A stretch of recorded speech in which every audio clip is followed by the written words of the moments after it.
اپنے نفس کو پہچاننا۔ حدیث جس کا مفہوم ہے، جس نے اپنے نفس کو پہچانا اس نے اپنے رب کو پہچانا۔ اپنے آپ کو پہچاننا، اس کے لیے ایسی مثال دینا ناگزیر ہے کہ جیسے اللہ تعالیٰ نے کتے کو پیدا کیا اور شریعت میں اسے ناپاک اور ناپسندیدہ جانور سمجھا جاتا ہے، اور اسی لیے طرح طرح کی مثال دی جاتی ہے، اتنے تک جو اسے گھر میں رکھنا اچھا نہیں سمجھا جاتا۔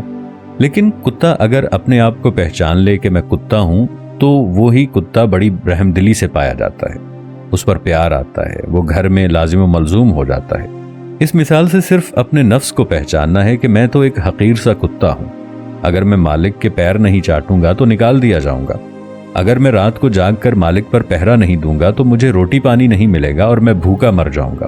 اگر میں اتنا وفادار نہ ہوا کہ جیسے مالک مجھے مارے اور گھر سے نکالے تو میں واپس نہ جاؤں، مالک کو چھوڑ کر جاؤں، تو پھر دھوبی کا کتا بن جاؤں گا۔ اس لیے مجھے ہر صورت مالک سے وفاداری کرنی ہے۔ اگر کتے جیسا جانور بھی یہ خیال رکھے گا تو اپنی پہچان کروائے گا، اور پھر پوری دنیا اس کتے کو دیکھ کر پہچان لیتی ہے کہ کتا کتنا وفادار ہوتا ہے۔ کتے اور وفادار جانور کا مثال صرف اپنے آپ کو پہچاننے پر ہی دیا جاتا ہے۔ ایسے انسان اگر اپنے آپ کو پہچان لیں کہ میں ایک حقیر، بے بس، لاچار، بے یار و مددگار ہوں، تو مالک اس کی پہچان کروا دیتا ہے۔ انسان اپنے آپ کو حقیر ہی جان کر مالک کو پہچان سکتا ہے۔ جیسے جو کتا اگر حقیر نہ سمجھے اپنے آپ کو تو گلیوں میں اور کھیت جنگل میں پھرتا ہے، دوسروں کی نظر میں مکمل حقیر ہی ہوتا ہے اور گلیوں میں دھتکارا جاتا ہے جب تک اپنے آپ کو نہیں پہچانتا۔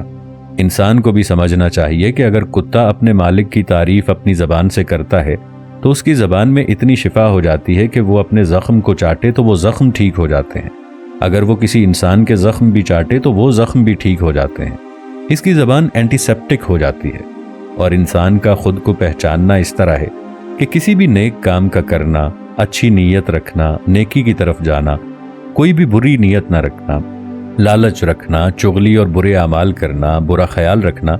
ایسے ہی ہے جیسے اپنے آپ سے دور جانا۔ وجدانیت وہ اطلاع ہے جو انسان سنا نہ سکے، حالانکہ وہ بات اسے معلوم بھی ہے، پر چاہتے ہوئے بھی وہ اس کی اطلاع نہیں دے سکتا۔ جیسے کوئی شخص قوالی اور گانے لکھنے کے دوران اس کلام میں سننے والے کو ایسا پیغام دے کہ سننے والا کسی اور کو بتانے سے قاصر ہو، تو اس سے سننے پر وجدانیت کی کیفیت طاری ہو جاتی ہے، جس میں اس کا جسم عجیب قسم کی حرکت کرنا شروع کر دیتا ہے، جیسے دوڑتے رہنا، ہنستے رہنا، کودتے رہنا، آنسو نکلتے رہنا، منہ سے رال نکلنا۔ وہ صرف یہی کیفیت ہے، اور عرف عام میں یہ بتایا جاتا ہے کہ جس کو موت آنے والی ہوتی ہے اسے 40 دن پہلے پتہ چل جاتا ہے، پر وہ بتا نہیں سکتا، کیونکہ اس بندے پر وجدانیت طاری ہو جاتی ہے، جو صرف اسے ہی اس کی تاثیر کا پتہ ہوتا ہے کہ وہ کتنی مضبوط کیفیت ہوتی ہے اور کس قدر مضبوطی سے وہ انسان کے اوپر طاری ہو جاتی ہے، پر وہ بیان میں نہیں آتی بلکہ آ ہی نہیں سکتی۔ ایک اور مثال ہے، جیسے ایک دن پاپا لان میں گئے، وہاں انہوں نے باز جیسا ایک پرندہ دیکھا، پر وہ باز نہیں تھا، اس کی پیلی آنکھیں، باز جیسے پر، لیکن وہ باز نہیں تھا۔ پھر پاپا کو خیال آیا کہ شاید یہ بیمار ہے، میں مزید آگے بڑھوں گا تو یہ پرندہ گر جائے گا اور میں اس کو پکڑ لوں گا۔ پھر اس خیال کے ساتھ جیسے ہی میں نے اس کی طرف دیکھا تو مجھے لگا جیسے اس کی آنکھیں مجھے کہہ رہی ہیں کہ تنگ نہ کرو یار۔ اس کے بعد پاپا وہیں سے لوٹ گئے۔ میں پاپا پر پیش آئی ہوئی اس چھوٹی سی کیفیت کو نہیں بتا سکتا،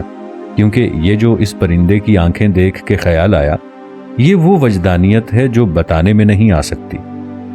درجہ بندی ایسے بھی ہوتی ہے: مذہب، اسلام، سلامتی، فنا فی الام والاب، ماں باپ میں فنا، شریعت، شوق خود کا، تربیت ماں باپ کی، علم مرشد کا، فنا فی الشیخ، طریقت، یقین اور عمل حضور کا خود کا، ایمان خود کا، قائم خود، فنا فی الرسول، معرفت،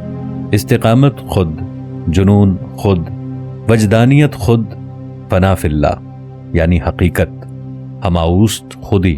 ایک اللہ جیسے قطرہ سمندر کا، سمندر میں سما جائے۔